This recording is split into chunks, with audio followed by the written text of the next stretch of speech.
The stock market just had its fifth straight losing week. The Mag 7, including Apple, Nvidia, Tesla, all of them, they all down double digits from their highs. Consumer confidence just at its lowest point in months. And the fear and greed index is sitting at 10 out of 100. Yo, the market is literally screaming, I'm terrified right now. And if you're in your 20s, maybe you just got started investing and maybe you've been thinking about it. You're probably looking at all this and asking yourself, yo, bro, should I even be putting money into this right now? Should I pull out of this? Like, what am I really supposed to do right now? And that's exactly what this video is about, man. Y'all know the vibe, man. It's your boy D-Waugh, co-owner of ThinkinGenWealth. And today I'm going to talk to y'all about what's happening in the market. And I'm going to give you the actual playbook of what to do with your money right now. Whether you got $100 or 10 bands, whether you've never invested or you're already in the game. You feel me? By the end of this video, bro, you're going to be able to walk away knowing exactly how to move, bro. Y'all know how I rock, bro. Let's get into it. You feel me? First and foremost, disclaimer. This is not financial advice. Please do your own research for everything that I say. You heard? Boom. Let's get into it, all right? So what the hell happened, right? So boom. You know, if you've been on social media throughout the whole week, you've seen the headlines, bro. The market's crashing. There's a recession coming, this, that, and the third, bro. We're going to break down what's really happening without all that clickbait and all that, for me. So this past week, bro, the S&P 500, right, which is essentially a scorecard for the 500 biggest companies in America. All right, so we're talking the Teslas, the Amazons, all that. It's pretty much a scorecard for all these big companies, the top 500 of them. They closed at $6,368, okay? It dropped almost 1.7% just on Friday alone. You feel me? And that's a lot when it comes to the S&P. Because think about it. It's tracking the top 500 companies in America. So if it drops 1% or more, that's actually a pretty big move. The NASDAQ, which is all the heavy tech stocks, the Microsofts, the Nvidias, all that, that fell over 2%. So overall, bro, this wasn't a one-day thing. This was the fifth week in a row that the market finished lower. You feel me? So the S&P, the NASDAQ, the Dow, all these big indexes have been dropping for the past 5 weeks, all right?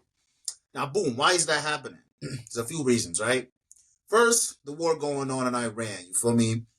It's driving up oil prices through the roof, and oil is up literally about 70% this year, bro. It's wild crazy. And when oil goes up, everything gets more expensive. Y'all already seeing that at the gas pump. Y'all paying $6, $7 a gallon. Groceries don't start increasing because they got to ship the groceries. Shipping, obviously, will get more expensive because they need oil to transfer, use the ships to fuel it and all that. And all that makes people worried about inflation coming back. You feel me? Because inflation has been the key word for the past 3 years, all right? Second, consumer sentiment, all right? So consumer sentiment is pretty much a survey, bro, that asks everybody how they feel about the economy. And it dropped to 53.3 on Friday. You feel me? That's near record lows. And the scary part behind that is people's expectations for inflation that was in those surveys for the next year jumped up to 3.8%. It was at 3.4 previously. So people are fearful in the economy. They're not confident in their finances and in the economy, and they're expecting higher inflation in the next year. Really high inflation in the next year. So people are feeling the squeeze, bro, and they're expecting it to get worse. So that's reason number 2, right? Third, the Federal Reserve, right? So if y'all that don't know, the Federal Reserve, they control interest rates. And it's pretty much stuck right now, all right? Because they can't cut rates to help the economy because of inflation. When you do cut rates, that usually causes more inflation, all right? And that's a concern. And some people are even saying that rates might go up because when rates stay high when rates stay high or go higher, borrowing costs like, credit card interest rates, your car loan, mortgages, all of that goes up as well. You feel me? And the reason the feds will want to do that is to fight inflation. So, yeah, well, that's the landscape, bro. It's messy, it's scary, and the biggest thing I feel like, bro, we need to all understand is this is normal, bro. I ain't gonna lie. Markets pull back, markets correct, markets crash. This is all part of the stock market cycle. And if you're young like me, you feel me? This is actually one of the best things that can happen to you, and I'm gonna explain exactly why, right? So, D, what the hell you talk about? I'm gonna show you. The market's dropping, and I'm telling you, bro, it's a gift, bro. Because if you're 18 to 30 years old right now, you have something that no amount of bread can buy, bro. And that's time. You've got 30, 35, maybe even 40 years before you even touching your retirement bread. And when you have that kind of time horizon, bro, market crashes aren't your enemy. They really becoming like your best friend. And the reason I say this is, you know what? I might as well show y'all. I'm going to show y'all, right? Boom, let me show y'all. I'm going to show y'all exactly why this is a beneficial thing to all of us. Let me share my screen real quick. Boom. All right, boom. So this is a compound interest calculator, right? We're going to figure out why the hell this is beneficial for us, right? So boom, let's say you got an extra $200 a month, right? That's that's what? 25, 50, 75, 100. That's about, how much is that, bro? Yeah, let's say $200 a month. You got extra $200 a month, right? Boom. That's your initial investment. And let's say you're going to contribute to the S&P 500 or the SPY, whatever the case is, for a long time. For $200 a month, you're going to put $200 into the S&P. And you're going to do that. Let's say you're 22. Let's say you're going to do that all the way until you're 55. So that's about 33 years, right? Now, the S&P, it typically gives you about a 10% return over overall of history. It gives you back a 10% return year over year, right? So let's say you get 10% back on your bread, right? We don't calculate that. That's $500,000, bro. That's $500,000 just from buying and doing nothing. You see what I'm saying? So this is the power of the markets, y'all. This is the power of the markets. That's why we always say that time is going to be your best friend in every case when you're young. You feel me? And this whole concept of buying shares and this, that, and the third, right? I'm going to explain why it's more beneficial when it's at the bottom, right? When you have markets like this that's pulling back. The reason it's beneficial for people like us is because now that the S&P is lower than what it originally was a few months ago, you can actually grab more shares for the same $200 you're investing. All right. So earlier last year, when the market was at all-time highs, you could do the same $200, but you're going to get fewer shares because everything's more expensive. But when the market drops 10, 15, 20%, that same $200 now buys you more shares at a discount. And when the market eventually recovers, which, like I showed y'all, always happen in histories, that extra shares you bought on sale are now way worth more. You feel what I'm saying? This whole concept of doing that, buying consistently and buying during the dip, is called dollar cost averaging, right? Or DCA. You hear people call it DCA. And it's, real rap, it's the most powerful tool for young investors, bro. You're not trying to time the market. You're not trying to guess the bottom. You're not on the charts like me and Wolf be. You feel me? You're just consistently putting money in every week, every 2 weeks, every month, every day. And over time, you're getting a great average price because you're always buying. You feel me? That's why you want to keep investing, But here's the thing with all that. The people who build that kind of wealth are the people who keep investing during times like this, not people who get scared. You feel me? The people who panic and sell, they lock in their losses, they sell, they miss their recovery, this, that, and the third. They miss on the opportunity. So rule number one, bro, if you're young and you don't need this bread you putting in for the next 5, 10, 15 years, a market dip is an opportunity, not a crisis, bro. Gotta let that sink in, man. All right. So now we talked about why you should be invested, right? It's pretty cut and clear, right? Especially during times like this. It is a great opportunity, especially with Microsoft being down 34%. Good God, that's a great discount. But before you go throw money in them, things like Microsoft and the stock market and all that, you got to make sure your foundation is sturdy. You feel me? Because investing without a foundation is like building a house on sand, bro. Anything happens, you're cooked. You feel me? So here's a checklist. And this is the stuff that 18 to 30-year-olds are literally Googling the most right now. All y'all's Googling this, that, and the third. I looked this all up, bro. These are the top financial questions our generation is asking. And I'm about to answer them, right? So boom, number one. Do you have an emergency fund? Before you invest anything, bro, you need cash set aside. You feel me? And you do not touch this bread unless it's a real emergency, bro. I'm not talking no sale at the mall. I'm not talking buying no V-Bucks so you play Fortnite. I'm not talking new game release, whatever. I'm talking, yo, my car broke down. I lost my job. I got to pay a big medical bill. That's the stuff you want to use your emergency fund for. The stated advice is to do like 3 to 6 months of your expenses. You feel me? But I'm gonna give y'all an example of how that could look. From let's say your monthly expenses right now, including like rent, food, bills, all of that, it comes out to $2 a month, right? You want 6,000 to 12,000 in a savings account right now. You feel me? Like for me, my expenses are 2,000 a month, so my goal, I need to have 6 to 12,000 in my savings account. You feel me? Right now, especially with the economy being uncertain, consumer sentiment not doing good, people feeling pressure, people getting laid off, having an emergency fund is mad important. You feel me? And just to give y'all extra insight, pro tip, right? You want to put that money in a high yield savings account. You feel me? And you want to look into things like Amex high yield savings account, Capital One high yield savings account. Goldman Sachs has a really good one with a really good percentage. SoFi has a really good one. You feel me? And the reason you want to do that is because this money that you put into these high yield savings accounts is acting as your emergency fund, but it's also fighting inflation. You feel me? It's actually earning money while it sits there. So it's better than that 0.01% you get in at Bank of America. You could go into SoFi, get 3.2% on every dollar you put into your high yield savings account and beat inflation. You feel me? That's a key right there, y'all. The 32% of Gen Z, which is my generation, says building an emergency fund is the top short-term financial goal. You feel me? So if you haven't started yet, bro, this is your sign, bro. Start there. Put the investment to the side and start there. Start building your foundation. Number 2, should you pay off debt or invest, right? This is a hot topic, bro. This is literally the second most searched financial question for your age group, bro. For my age group, too. And the answer depends on the interest rate, bro. No bueno, because the rule of thumb is if you have a debt that has an interest rate above 7 to 8%, pay that off first. You feel me? Because the stock market, bro, historically gives you 10% back year over year, bro. So that's not guaranteed, though. You feel me? So if you got a credit card that got you, a 20%, 25% APR, that is guaranteed to cost you that much. The bank is always going to charge you that much of your balance. You feel me?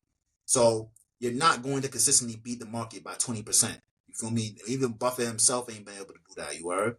So if you got high interest credit card debt, attack that first, bro.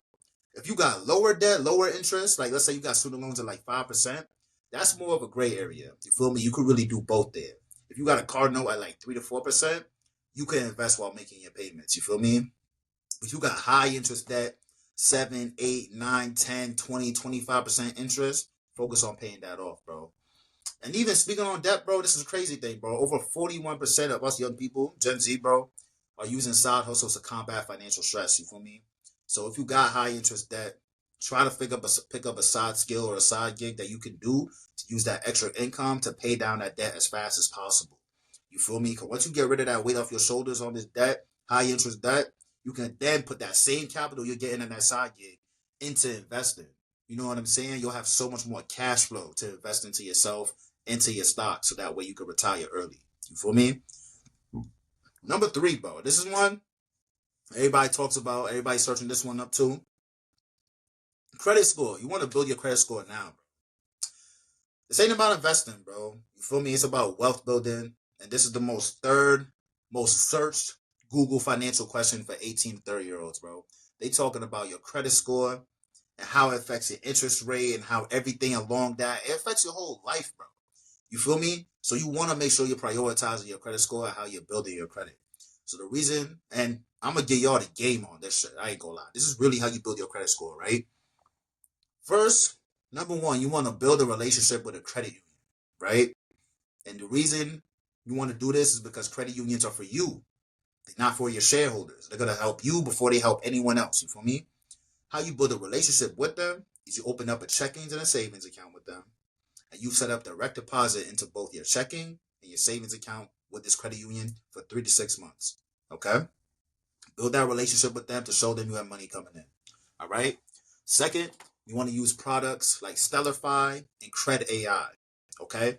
Stellarfi is a paid-for app. It's like $5 a month, I believe, that allows you to pretty much connect your monthly payments, let's say your Netflix subscription or your Hulu subscription, whatever, to your credit report, so that way it reports on-time payments. You feel me? Because as it reports on-time payments, that improves your credit score.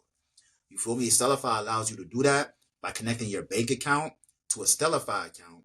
And that Stellify account essentially pays your bills, like your Netflix, your Hulu account. But as it pays it, it takes that same amount of money out of your bank account. But now that it's being paid through Stellify, you can count it towards your credit report. So boom, that's a great one right there. And then Cred AI is a credit card that you can get, super easy to get, no hard inquiry or nothing, bro. But how it works is, let's say you open the card, you have to put in a certain amount of money into a checking account. So you put in $20, right? Let's say you put in $20 on the Credit AI account. Now they're going to give you a credit card, a Credit AI card, that reports to your credit report as a $1,500 credit card. But you can only spend what you put in. So if you put in $20, you can only spend $20 on the card. But the banks are seeing it as a $1,500 card. This is really good because it teaches you discipline, but it's also reporting well on your card, your credit report. You feel me? Boom, bro. You want to do this all for 3 to 6 months. Feel me? 3 to 6 months. You're investing into your checking and savings account. You're using Stellify and you're using Credit AI, right? Then after 3 to 6 months, bro, you get an unsecured credit card from the credit union. Unsecured. Don't get a secured credit card. Get an unsecured credit card from the credit union. You're going to have history. You're going to have payment history. You're going to have a good relationship with them now. So they're going to jack that, right? Boom. Once you get that unsecured credit card, you pay on time and you pay in full every single month. This is where your budget comes into play, bro. It's not complicated, this, bro. You stay within your budget, use your credit card to pay your expenses, and you pay it off on time in full every single month, bro. And that's it. Your credit score will be great after that. After a while, you may want to consider getting a second credit card and an installment loan. Either that be like an auto loan or a personal loan, whatever the case may be. But starting off with just one credit card, just do that, bro. That's literally the perfect game plan. Feel me? 49% of Gen Z says they only use credit cards as a last resort. And that's smart, bro. But you need to build credit history. So use this credit card like you've been using Stellify for small purchases that you're going to make anyway. The little subscription here, you're paying gas, you're getting groceries. Do it for the little shit, bro. Don't go to Saks Fifth getting you a new Amiri every week. You see what I'm saying? And pay it off in full, bro. That's it, bro.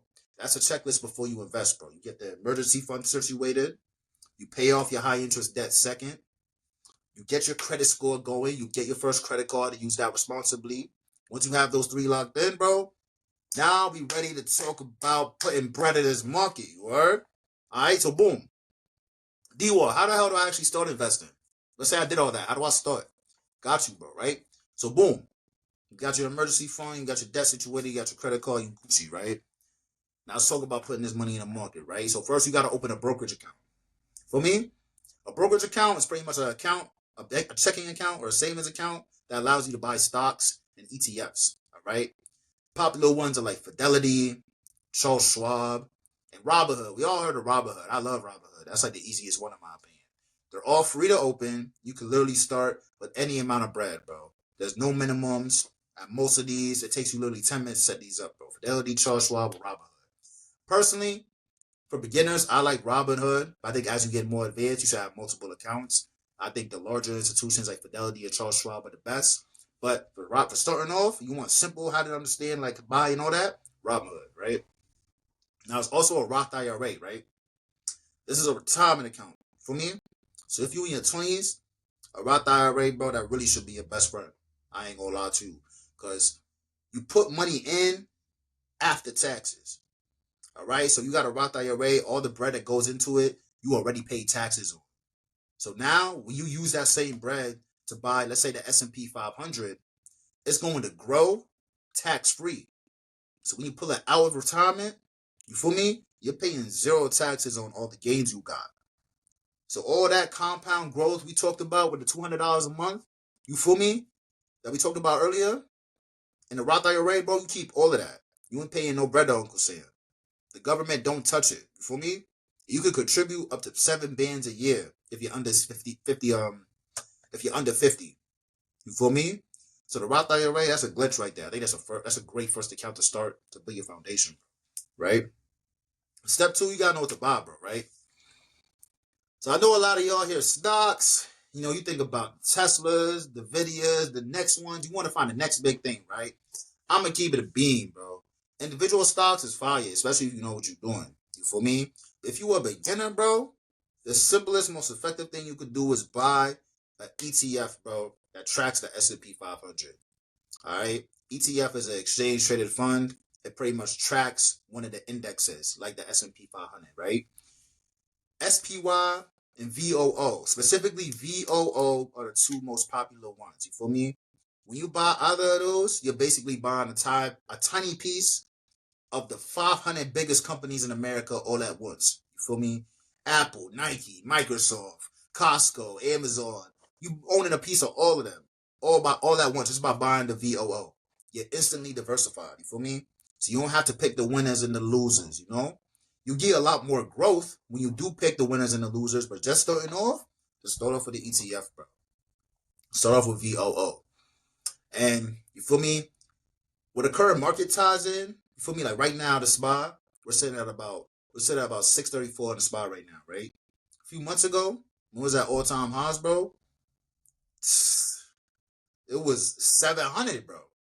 You feel me? It pulled back a little bit. The Magnificent Seven stocks that we talked about earlier, the Google, Nvidia, Apple, Microsoft, Teslas, like all those companies, bro, they make up a third of the S&P 500.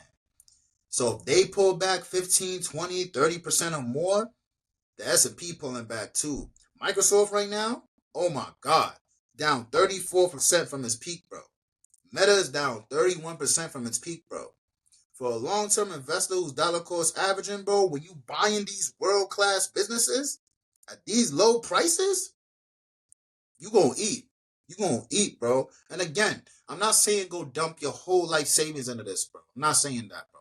I'm saying nobody knows if the market gonna go lower from here, bro. You can do all the technical analysis, this, that, and the third, but technical analysis is just an estimated guess, bro. You feel what I'm saying? But if you're putting in 50 to 100 to 200 in every paycheck, dollar cost averaging consistently, these prices are looking a lot better than when they were at the top, bro. I ain't gonna lie. For me, so take that with what you will, you are.